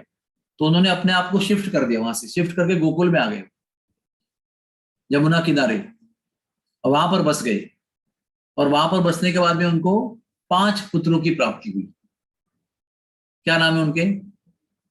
उपनंद, अभिनंद नंबर 2, तीसरे नंद यानी हमारे नंद महाराज, चौथे सन्नंद या सुनंद, और 5वें नंदन, उनको नंदन चाचा कहते हैं। ऐसे 5 बहुत ही सुंदर श्रेष्ठ श्रेष्ठ गुण वाले, गुण संपन्न पुत्रों की प्राप्ति हुई। और यथावकाश उन्होंने अपने पुत्रों को देखा कि बड़े हो रहे, सब लोग अच्छे गुण संपन्न है, धर्मशील है, योग्य हो गए हैं। तो उन्होंने सोचा कि अभी मुझे विरक्त होना चाहिए, वानप्रस्थ लेना चाहिए, उसमें से ज्येष्ठ पुत्र का राज्याभिषेक करना चाहिए, उसको राजा बनाकर हमको वन में प्रस्थान करना चाहिए। तो उन्होंने क्या किया? राज्याभिषेक किया उपनंद महाराज का, और बहुत धूमधाम से अभिषेक किया, मुकुट पहनाया, राजदंड दिया, सब कुछ विधिवत पूरा किया। तो ये सब होने के बाद में उपनंद राजा बन गए, और राजा को बहुत बड़ी खुशी हुई कि मेरा पुत्र, इतना योग्य पुत्र राजा बन गया। लेकिन अचानक ना, ये सब होने के बाद में उपनंद महाराज एक टक नंद महाराज को देखते रहे जहां पर वो बैठे थे, और पूरी सभा में स्तब्धता थी उस समय कि क्या कर रहे हैं वो, किस भावना से देख रहे हैं, क्रोध से देख रहे हैं, प्रेम से देख रहे हैं, क्या कर रहे हैं। लेकिन इतने प्रेम से उनको निहार रहे थे, एक टक, एक ही नजर से। और एक आश्चर्य हुआ, अपनी जगह से उतरे राज सिंहासन के, और सीधे अपने नंद बाबा, नंद के आसन के पास में गए। वहां पर भी बड़े प्रेम से निहारते रहे।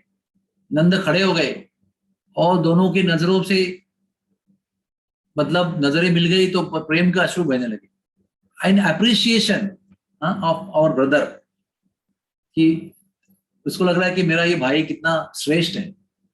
उपनंद को लग रहा है कि ये मेरा भाई जो है छोटा है, लेकिन कितना श्रेष्ठ है, ये मुझसे कितना सर्वगुण संपन्न है। और नंद महाराज सोच रहे हैं कि ये मेरा जो बड़ा भाई है वो कितना श्रेष्ठ है, हाउ क्वालिफाइड इज। जरा सोचिए आप, वो 5 भाई थे, उनके अंदर क्या रिश्ता था, क्या प्रेम का रिश्ता था उनके अंदर। और देखते देखते, अहो आश्चर्यम, उपनंद महाराज ने अपना मुकुट उठाया और सीधे नंद को पहनाया।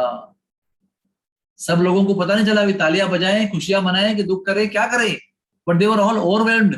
भावना से उनको इतना अतिरथ हुआ, वो बहुत खुशी का अनुभव हुआ, कुछ अजीब बात हो रही है।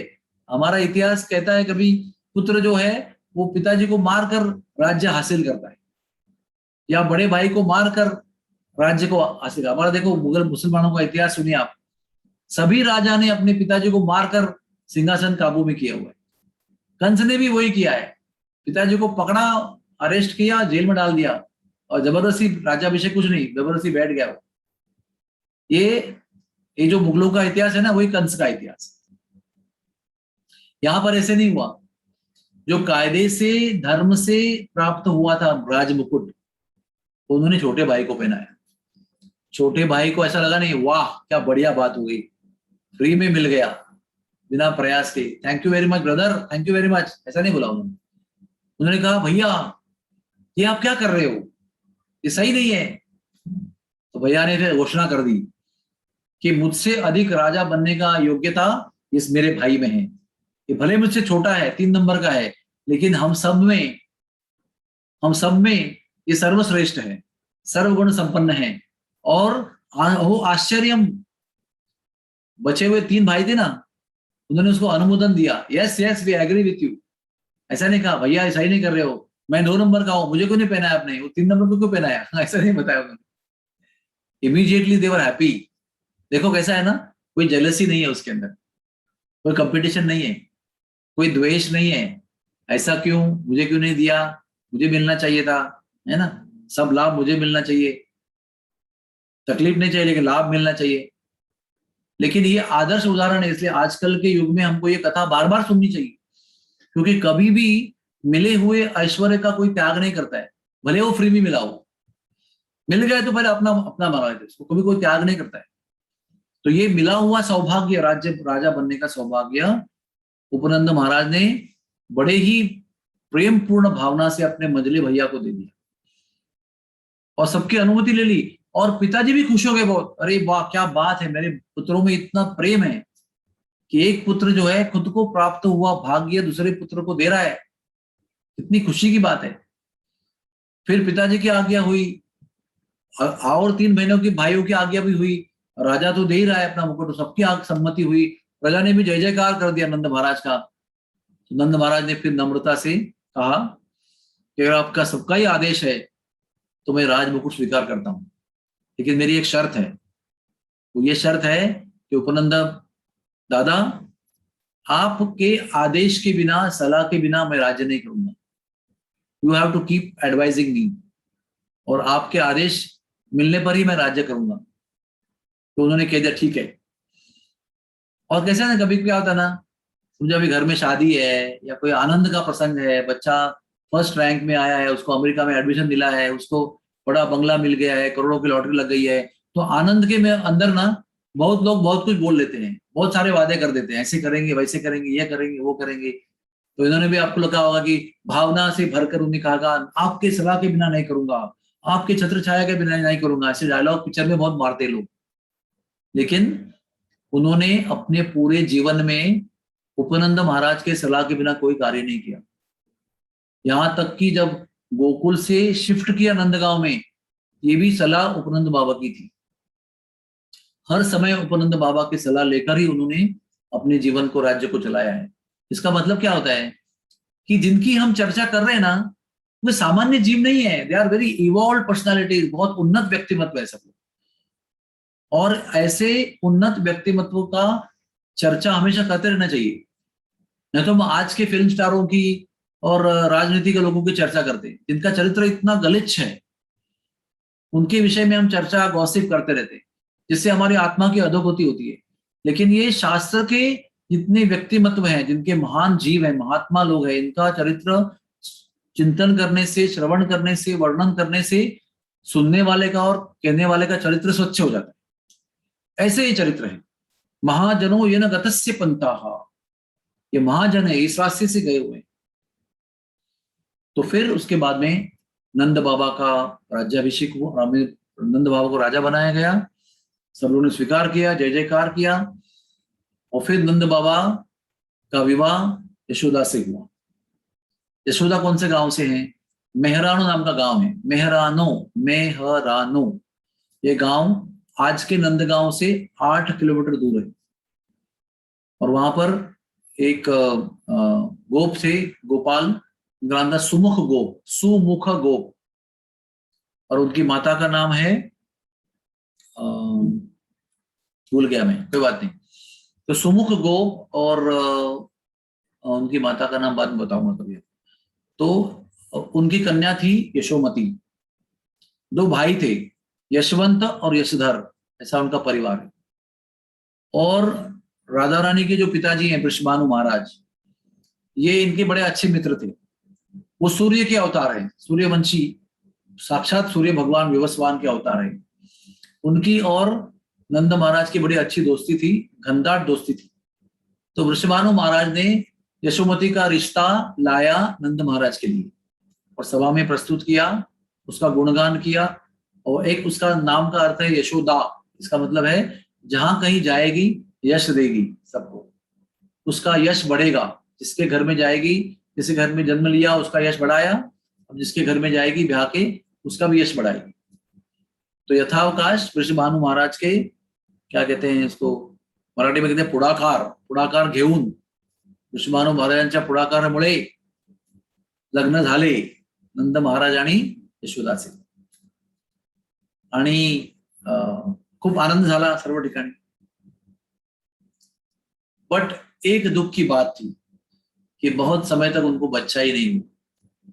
बहुत समय बीता, कहते नंद बाबा 85 साल के हो गए, यशोदा भी बुढ़ी हो गई। सब लोग परेशान हो गए मेहराना गांव में कि हमारी बेटी इतनी भाग्यशाली है कि वो रानी बन गई नंद महाराज के राज्य में। एक सिंपल सी गोपी थी वो हमारे गांव की, जाकर रानी बन गई, नंद रानी बन गई। इतना गर्व था उनको, लेकिन उस गर्व के साथ उनको दुख भी होता था। क्या करें, संतान नहीं हो रही। देखो, राजा को ना वारस चाहिए, पिता को पुत्र चाहिए। क्यों? अरे तर्पण कौन देगा, पिंडदान कौन करेगा, स्वर्गारोहण में कौन मदद करेगा। बहुत आवश्यकता होती है एक राज्य चलाने के लिए और एक पिंडदान करने के लिए, पुत्र आवश्यक है बहुत। हाँ, पित पित पुत्रायते इति पुत्रः, पुत नाम के नरक से बचाने वाला जो होता है वो पुत्र है। जो भगवान की भक्ति में संलग्न है, शुद्ध जीवन जीता है, वो पुत नाम के नरक से पिताजी को बचाता है। अगर पुत नाम के नरक से अगर वो बचा नहीं पाता है तो उसको मूत्र योग्य कहा गया है, इज इक्वल टू मूत्र, क्योंकि वीर्य और मूत्र एक ही जगह से निकलता है। अगर वो पुत्र अगर उसका योग्य नहीं है तो मूत्र के बराबर का है।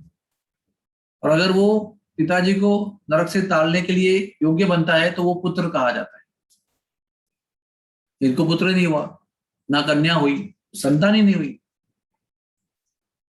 तो एक दिन बूढ़ी अवस्था में, मतलब बुजुर्ग अवस्था में,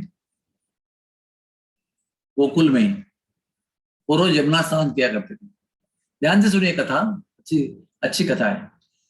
तो रोज सवेरे भोर के समय ब्रह्मा मुहूर्त पर हमारे नंद महाराज अंधेरे में जाकर जमुना जी में स्नान करते थे, प्रथम प्रहर में। और सारे जो साधु थे वहां के, वो भी उस समय आते थे प्रभाती करने के लिए। तो रोज जाने का और आने का उनका समय और संग साधुओं का हुआ करता था।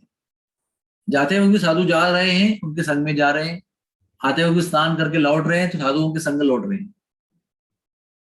रोज का ही उनका नियम है। एक दिन नंद महाराज को देर हो गई, थोड़ा सा प्रकाश भी आ गया था, और उस समय तक सारे साधु यमुना जी में स्नान कर लौट रहे थे, है ना, लौट रहे हैं और ये जा रहे हैं, बिकॉज ही इज लेट। तो क्या होता है, साधु उनको देखते हैं, नंद महाराज उनको देखते हैं, साधु उनको देखते हैं। अचानक साधुओं के जो स्नान होकर आ रहे हैं, शुद्ध होकर आ रहे हैं, उनके मुख से एक वाक्य से एक साथ एक वरदान निकलता है, नंद महाराज पुत्रवान भव। आप सोच सकते हैं, कोई विषय नहीं है, कोई सब्जेक्ट निकला नहीं, कोई चर्चा करते हुए नहीं आ रहे हैं कि आज ऐसा करना है, अच्छा मुहूर्त है, करेंगे, ऐसा करेंगे, कोई नहीं। ऐसा देखते ही सबके मुख से बिना योजना के, बिना प्लानिंग के स्वच्छंद वरदान निकलता है, पुत्रवान भव। नंद महाराज गालात लगात हसतात, अरे हे काय वय आहे बोलवायचं, आत्ता आशीर्वाद देऊन फायदा काय, कधी होणार मूल। हा, एका म्हाताऱ्या बाईला म्हटलं पुत्रवान भव, तर कसा पुत्र होणार तिला, हाँ, तर नंद महाराज हंस गए, बोले अभी कैसे पुत्र प्राप्ति होगी, लेकिन अभी क्या कहा, अभी वो चले गए। तो साधुओं को भी आश्चर्य हुआ, अरे हमने कैसे ये बोल दिया, कैसे हमारे मन मुख से ये वो आशीर्वाद निकला। तो ना सब लोग एक दूसरे को देखने लगे, अरे कैसे हम लोग ने एक साथ आशीर्वाद दिया, कुछ प्लानिंग नहीं, योजना नहीं, कैसे अंदर से निकला ये वाक्य। तो उनको लगा अंदर से निकला है तो उसमें कुछ भगवान की योजना है, क्योंकि हमने कुछ सोचा नहीं था ऐसे। टुगेदर एवरीबडी, एक वाक्यता के साथ। लेकिन डर ये है कि हम लोग के ब्राह्मणों के मुख से आशीर्वाद निकला है, लेकिन अगर वो सच नहीं हुआ स्थिति के अनुसार, तो लोगों की ब्राह्मणों की वाणी से विश्वास उड़ जाएगा। आगे जाकर ब्राह्मणों का आशीर्वाद बोलेंगे, अरे क्या महाराज जी आपने नंद महाराज को आशीर्वाद दिया, वहां कहाँ पुत्र हुआ उनको, आपके आशीर्वाद में कोई दम नहीं है, ऐसा बोलने लगेंगे, तो ब्राह्मणों को श्रद्धा उड़ जाएगी लोगों की। तो ये अच्छा नहीं समाज के लिए। तो भाग के अपने शांडिल्य मुनि के पास गए।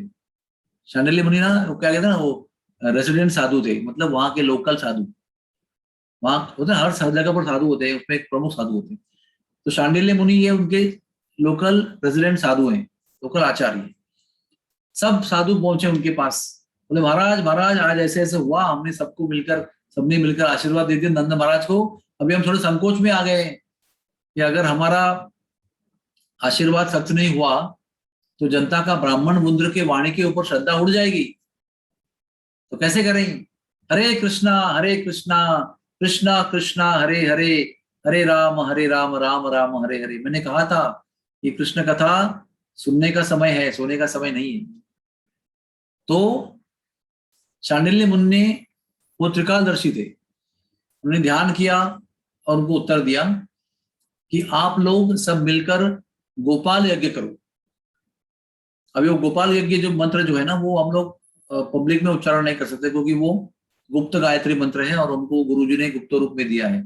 लेकिन गोपाल मंत्र बहुत फेमस है। तो उन्होंने कहा 18 करोड़ गोपाल मंत्र की आहुति वाला यज्ञ करो आप, तब उसके अंत में आपको चमत्कार हुआ, प्राप्त हुआ। तो अभी क्या है ना, संकोच भी है तो करना ही है, तो तुरंत उन्होंने यज्ञ कुंड बनाया, यज्ञ आरंभ किया, हवन आरंभ किया, और गोपाल मंत्र को हर एक बार स्वाहा करके घी की आहुति अर्पण करना शुरू किया विष्णु भगवान को। जब 18 करोड़ हुई, हाँ 18 करोड़ लास्ट आहुति जब उन्होंने अर्पण की, तो क्या हुआ, सब लोग ध्यान से सुनिए। तो उस यज्ञ कुंड से नील तेज प्रकट हुआ, सबके आंखों के सामने प्रकट हुआ, आकाश में गया, और उस नील तेज ने एक बालक का आकार धारण किया। पहले तेज था प्रकाश के रूप में, ऊपर गया ऐसे, वो बालक का आकार धारण किया, बहुत सुंदर बालक। और वो नील तेज बालक के आकार का सीधे आया और नंद महाराज के हृदय में विराजमान हो गया। और नंद महाराज के हृदय में विराजमान होते ही नंद महाराज बहुत सुंदर लगने लगे, उनके शरीर से दिव्य प्रकाश आभा निकलने लगी, उनको परम आनंद का अनुभव हुआ। अचानक ऐसे बोलते ना, फुले न समाये, ऐसे उनको आनंदाला पारावर नाही राहिला आणि तेजालाही पारावर राहिला नाही। तेज आणि आनंद एकाच वेळी त्यांनी अनुभव घेतला। सो नंद बाबा आश्चर्यचकित हुए, और अचानक वो नील तेज वाला बालक जो था, मतलब तेज के रूप में अभी है, व्यक्ति रूप में नहीं है, तेज के रूप में ही है, आकार बालक का है, वो जाकर निकला वहां से और यशोदा मैया के हृदय में स्थित हो गया। और अचानक इतनी सुंदर तो थी ही पहले से वो, लेकिन अचानक दिव्य तेज से भर गई वो, उसके शरीर से दिव्य आभा निकलने लगी, और सब लोग देख रहे हैं ब्रजवासी, तो चमत्कार हो रहा है। फिर वो नीला तेज जो है बालक रूप का यशोदा के गर्भ में जाकर प्रस्थापित हो गया। यशोदा माई गर्भवती हो गई। और वो कौन सा दिन था, वो कार्तिक पूर्णिमा का दिन था, जिस दिन हमारी यशोदा मैया गर्भवती हो गई, शी कंसीव्ड। इसलिए कहते हैं ना, जन्म कर्म चमे दिव्यम एवं यो वेत्ति तत्वतः, कि ये भगवान का जन्म हमारे जैसा नहीं होता है। स्त्री पुरुष एकत्र होते हैं, शैया सोबत करते हैं, फिर वीर्य का स्खलन होता है, फिर वो गर्भाशय में स्वीकार करते हैं, फिर उसमें से स्त्री बीज और पुरुष बीज का संगम होता है, और फिर गर्भधारणा होती है, फिर पहला महीना, दूसरा महीना, इस तरह से। भगवान का जन्म ऐसे नहीं होता है। वेद व्यास को भी जब जन्म दिया गया था तो सत्यवती देवी के पेट को पराशर मुनि ने 2 उंगलियों से मंत्र उच्चारण करके स्पर्श किया और उसी से वेद व्यास का जन्म हुआ। कोई शरीर संबंध नहीं किया था। सूर्य भगवान ने भी मंत्र उच्चारण के माध्यम से कान से कर्ण को उत्पन्न किया, कुंती के कान से। और बाकी सब लोग का जन्म भी ऐसे ही हुआ है, किसी ने आकर भोग नहीं लिया उनका। मंत्र का दास बनकर आए हैं और पुत्र दान किया है कुंती को। वायुदेव ने भीम का दान किया है, और इंद्र ने अर्जुन का दान किया है, यमराज ने युष्ण का दान किया है, अश्विनी कुमार ने नकुल सहदेव का दान किया है। ये सब दिव्य जन्म है इनका, वो साधारण जीव नहीं है। इसलिए वो जन्म कर्म च में दिव्यम कहते हैं उसको। साधारण नहीं है, भौतिक नहीं है, ये दिव्य जन्म है उनका। जन्म ही दिव्य है और कर्म भी दिव्य है। और इनकी जन्म और कर्म की दिव्यता जो समझता है वही त्यक्त्वा देहम पुनर्जन्म नैति माम एति सो अर्जुना। जो व्यक्ति कृष्ण के, राम के दिव्य जन्म की दिव्यता को समझता है, दिव्य लीलाओं की दिव्यताओं को समझता है, वो व्यक्ति दिव्यताओं को समझने के पश्चात इस जीवन के अंत में दोबारा लौट के नहीं आएगा। त्यक्त्वा देहम यानी देह को त्यागने के बाद पुनर्जन्म नहीं होने वाला, नहीं पुनर्जन्म नहीं थी। तो हमें क्या अपेक्षित है? कृष्ण कथा ध्यान से, लक्ष्य पूर्वक, शुद्ध हृदय से सुनने के बाद में हमारी अपेक्षा यही है, नैति मामेति सो अर्जुना, पुनर्जन्म न इति माम इति न अर्जुना। ये हमारी अपेक्षा है। जिस तरह से आप कथा सुनेंगे उस प्रकार से लाभ मिलेगा। ये बहुत इंपॉर्टेंट है। इस प्रकार से कृष्ण भगवान यशोदा के गर्भ में सम्मिलित हुए। और ध्यान से सुनिए, अकेले कृष्ण भगवान ने गर्भ में प्रवेश नहीं किया, उसके साथ साथ योग माया ने भी प्रवेश किया। उसकी कहानी हम आपको अगली कथा में सुनाएंगे। Tomorrow I will tell you कि कृष्ण के साथ में योग माया कैसे उन्होंने प्रवेश किया और वो क्यों किया प्रवेश। ये कथा से हमारा कल की कथा आरंभ होगी। अभी की कथा को हम विश्राम देते हैं, और अगर किसी को कोई प्रश्न है, कोई शंका है, तो हम उत्तर देना पसंद करेंगे। I will be happy to answer your question. और मैं सबका भी म्यूट खोल देता हूं, और जिन जिन को प्रश्न पूछना है वो अपना अनम्यूट करके प्रश्न पूछ सकते हैं। हरे कृष्णा।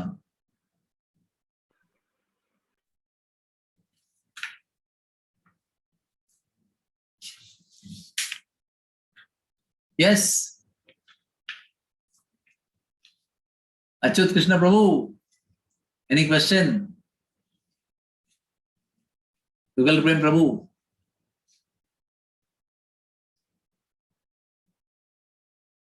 डॉक्टर विशाखा गोविंदवार, जय, एनी क्वेश्चन?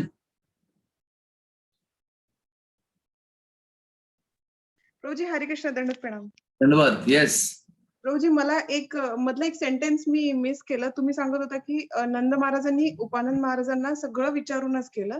तर मग काय विचारून केलं? ते गोकुळ मधून वृंदावनला जायचंय का? हा, जेव्हा राक्षसांनी खूप आतंक केला ना, पुतना आली, त्या बाळाला मारायचा प्रयत्न केला विष देऊन, त्याच्यानंतर शक्टासूर आला बैलगाडी बनवून, त्याच्यानंतर तृणावर्त आला, बवंडर म्हणजे तुफान बनवून आला, वर्ल्ड विंड काय म्हणतात त्याला, झंझावात. तेव्हा त्यांनी मीटिंग केली होती. अरे काय चाललंय, काय बाबा चाललंय काय, आपल्या बाळावरती जन्म झाल्यापासून इतका आतंक का होतोय? एवढं छोटं बाळ, ते अंगठा पण येत नाही, त्याच्यामध्ये एवढा आतंक, एवढं भयंकर राक्षसांना कुठे कुठे देतात, काय चाललंय काय? तर उपनंद महाराज म्हणाले, दोघा नंद महाराज म्हणजे आपल्या धाकट्या बाळाला म्हणाले की हे काही आता राहणं इथे बरोबर नाही वाटत मला. ही जागा जी आहे ती आता आपल्याला पुत्रप्राप्ती करता योग्य होती. यमुना नदीचं वास्तव्य, सान्निध्य, पुत्रप्राप्ती करता चांगलं होतं. पण आता याच्या पुढे या मुलांचं आयुष्य इथे धोक्यात आहे, दोघांचंही, कृष्ण आणि बलराम दोघांवरती पुन्हा पुन्हा आघात होतोय. तर आता आपण इकडून निघूया आणि पुन्हा आपल्या वडिलांच्या ठिकाणी जाऊया, म्हणजे नंदगावात जाऊया, प्रेम तडाक तीर्थ. तर हा सल्ला प्रथम दिला कोणी? उपनंद महाराजांनी सल्ला दिला. आणि मग त्या सल्ल्यानुसार सर्वांनी पॅक केलं गोकुळ आणि सगळं बैलगाडीत भरलं आणि निघाले. आणि दर बदल करत ते छटिकरा करत करत करत करत ते छाता करत करत नंदगाव बरसाण्यात जाऊन राहिले शेवटी. हरी बोल. थँक्यू. आणि काय प्रश्न आहे? हरे कृष्णा. धनुप्रणाम प्रभूजी. हा बोला प्रभूजी. प्रभूजी, यशोदा मातेच्या आईचं नाव काय? तेच ना आठवत नाही ना, म्हटलं तुम्हाला मी. ते पुस्तकात आहे, दाखवतो तुम्हाला नंतर. तेव्हा ते डिस्कनेक्ट झालं थोडा एका आवाज मिनिटात सांगतो मला. आपलं तर बरंच आहे. या वहीमध्ये ते प्रवचन होतं. पूर्ण यशोदा मातेच्या जन्मदिवशी मी ते पूर्ण प्रवचन केलं होतं, मोठं प्रवचन. त्यामध्ये मी सगळं सांगितलं होतं, त्यांच्या आईचं सगळ्यांचं नाव सांगितलं होतं. तुम्ही तोपर्यंत आणखी प्रश्न विचार, आम्ही शोधून दाखवतो तोपर्यंत. Find out, ask another question. तोपर्यंत मी शोधतो इथे, जरा मिळेल तर बरं आहे. उद्या आपण आहोत प्रभूजी. हा बोला. शूरसेन आणि पर्जन्य महाराजांच्या वडिलांचं नाव काय? देवमीढ. राजा. यदूचे पुत्र होते, यदू राजाचे पुत्र होते. राजाचे. बोला, आणखी काय प्रश्न आहे? हरे कृष्ण प्रभूजी. हा बोला प्रभूजी. छोटासा प्रश्न आहे. हा बोला ना. सुरुवातीला जे डायमंड आणि रिंगचं उदाहरण दिलं, त्याच्यानंतर एक सांगितलं होतं काय? ते फार चांगलं उदाहरण वाटलं. काय? कृष्णाचे 6 ऐश्वर्य सांगितले, हा 64 कला सांगितले, 16 गुण सांगितले प्रभूजी. हो. तर ते थोडस क्लिअर करू शकता का? ते कसं आहे ना, ते supreme personality of godhead ही जी संकल्पना आहे, त्याच्याकरता ते 6 गुण 16 गुण 6 ऐश्वर्य 16 गुण 64 कला असं ते पूर्ण मिळून बनतं. तर हे जेव्हा 60 गुण असतात तेव्हा विष्णू बनतो, 55 गुणांचे शंकर बनतात आणि 50 गुणांचे ब्रह्माजी बनतात. प्रभूजी 16 गुणचं सांगू शकता? 16 गुण म्हणजे एक्झॅक्ट. पण आता सध्या पूर्ण माहिती नाही त्याची, म्हणजे आठवत नाही मला. अच्छा, ओके. आठवत नाहीये ते 16 गुणाचं. ओके. चालेल प्रभूजी, नो प्रॉब्लेम. येस. आणि काय प्रश्न आहे? सापडत नाही मला. उद्या नक्कीच मला दाखवतो शोधून ते नाव त्याचं. Any other question? Anybody? I think there are no questions Prabhuji. Okay. Prabhuji, we are really, आम्ही तुमचे फार आभारी आहोत वन्स अगेन.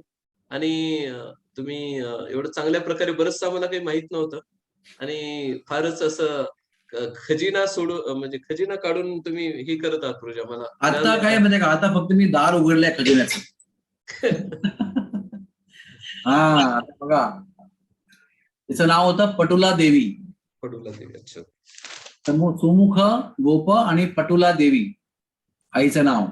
आणि भावांचं नाव 2 भाऊ होते. एकाचं नाव होतं यश, एकाचं नाव यशधर आणि एकाचं नाव यशवंत, आणि एक बहीण यशोदा. थँक्यू प्रभूजी. जय.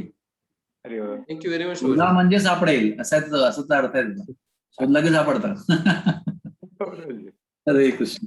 ते इस्कॉन डिझायट्री मध्ये ते पूर्ण लेक्चर आहे. ते तारीख नोंद करून ठेवा. 8 जून 2012 या दिवशी इस्कॉन डिझायट्री मध्ये दिलेलं प्रवचन मला सापडेल. Glories of Yashoda Devi. Birthday of Yashoda. आता ते त्याचा विषय निघालाच आहे. मला गंमत सांगतो की मी एकदा तिथे एक मोठे आचार्य आहेत, साधू आहेत तिथे. तर ते साधूंनी रिसर्च केला खूप शास्त्रामध्ये, आणि तोपर्यंत अलीकडेपर्यंत म्हणजे अगदी म्हणजे 10 वर्षाच्या अलीकडेपर्यंत पण लोकांना ठाऊक नव्हतं की बर्थडे कोणचा आहे यशोदाचा आणि नंदबाबांचा. तर त्या व्यक्तीने ना शोधून काढलं ते तिथी आणि सगळा शोध लावला आणि यशोदा जन्मतिथी, नंद महाराज जन्मतिथी शोधून काढली. आणि ती काय सांगू तुम्हाला, 1 मिनिट थांबा, आपण दाखवतो, मला सांगतो तुम्हाला. कसं आहे, आमच्या पंचांगात लिहून ठेवलं असेल, मायतिथी मध्ये लिहून ठेवलंय ते यशोदाचा जन्मदिवस. 1 मिनिट थांबा.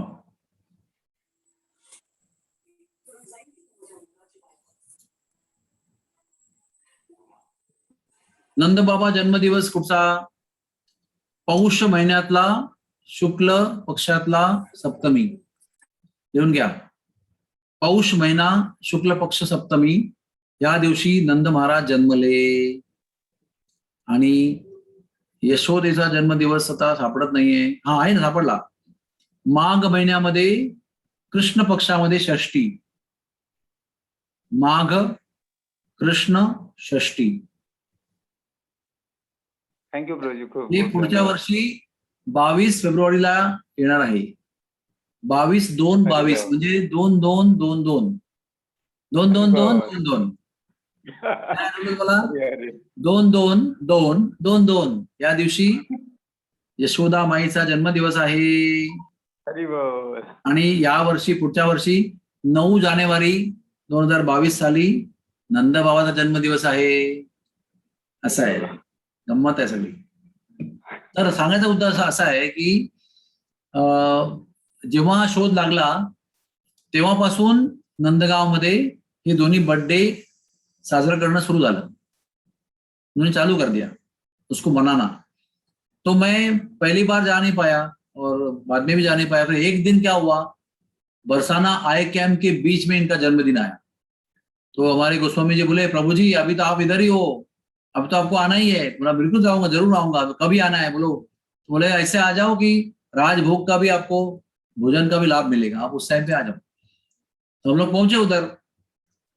तो बीच कैंप में गए थे, तो ज्यादा समय नहीं था सेवा छोड़ के जाने के लिए. तो गए उधर, तो राजभोग की आरती चल रही थी.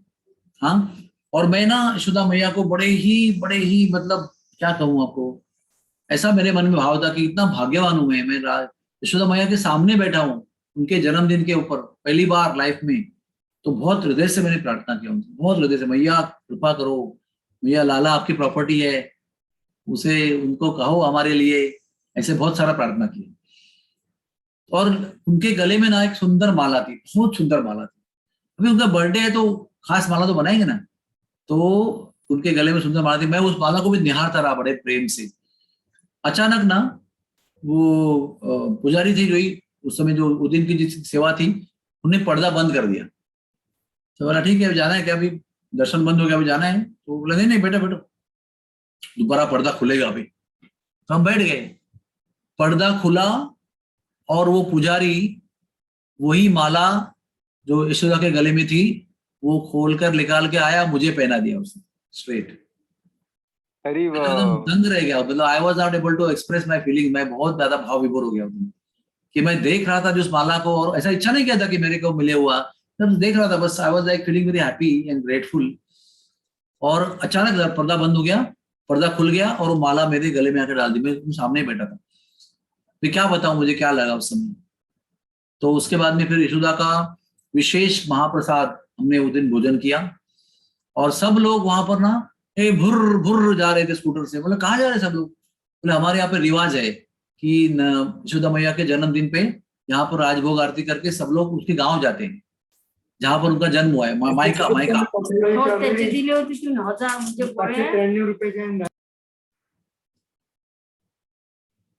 तो मैं बोला मुझे भी जाना है. तो बैठो उस स्कूटर पे. तो सुशील ने मुझे बिठाया स्कूटर पे और ले गए.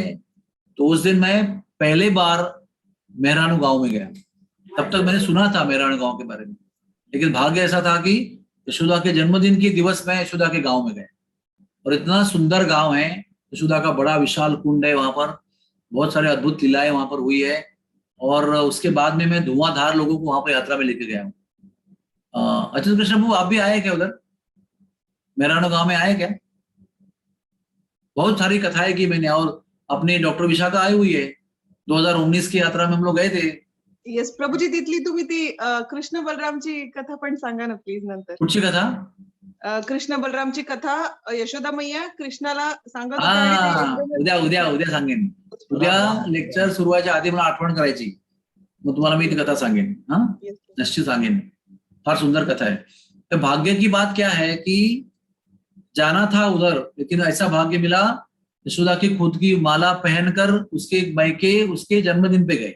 देखो, इसको कहते हैं अकारण कृपा. मतलब कोई योग्यता नहीं, लेकिन कृपा हो जाती है ऐसे ही. कॉजलेस मर्सी इसको बोलते हैं. तो ऐसे ऐसे ना देखो, ऐसे अद्भुत अनुभव प्राप्त होने के बाद में अरे किसको प्रेम नहीं होगा बताओ आप। ऐसे ही गए वो दिन भी वहां पहुंचे, वो भाग्य था वहां पहुंच गई, माला मिल गई उसके गांव में, उनके गांव चले गए, वहां पुजारी मिले, उन्होंने भी बहुत सारा एक्सप्लेन किया, ऐसा है वहां, बाहर आके दिखाया ये कुंड है, ये पेड़ है, यहाँ पर ऐसा हुआ, कथा बताई पूरी। और इतना लगा हुआ कि उसके बाद में हर यात्रा में लोगों को लेके गया, मैं हर यात्रा में लेके ठंड में लेके गया, धुंध में लेके गया, दिन में लेके गया, शाम को लेके गया, लेकिन लेके गया। मैं जाना ही है, कुछ भी हो जाए। ऐसी कृपा नहीं होती है, क्योंकि सब लोग जाते हैं वृंदावन में, बांके बिहारी करते हैं और बड़े बड़े मंदिर करते चले जाते हैं। अरे गांव में कौन जाता है? अधिकतर क्या नंदगांव गए, बरसाना गए, दर्शन किया, चले गए। लेकिन यशोदा के गांव कौन जाएगा? तो हम जाएंगे आपको लेके, डोंट वरी अबाउट इट। हरे कृष्णा। और कोई प्रश्न है किसी का? अगर नहीं है तो हम आपकी आज की कथा को विश्राम देते हैं और सबको प्रणाम करते हैं, और सभी बंद दरवाजे वाले लोगों को विनती करते हैं कि कल दरवाजा खोल के आना। हम दरवाजा खोल के कथा कर रहे हैं, आप दरवाजा बंद करके सुन रहे हैं, वो अच्छा नहीं है। It's not good, it's not a good etiquette. तो क्या होगा, हमारा उत्साह का प्रभाव कम हो जाता है। जब सब दरवाजे बंद होते हैं तो क्या थोड़ी पत्थर को बोलना है या लकड़ी को बोलना है या स्क्रीन को बोलना है। हम इंसान से कथा करते हैं, कथा इंसान के लिए होती है, पत्थर के लिए नहीं होती। ओके, थैंक यू, धन्यवाद, प्रणाम सबको, धन्यवाद, हरे कृष्णा।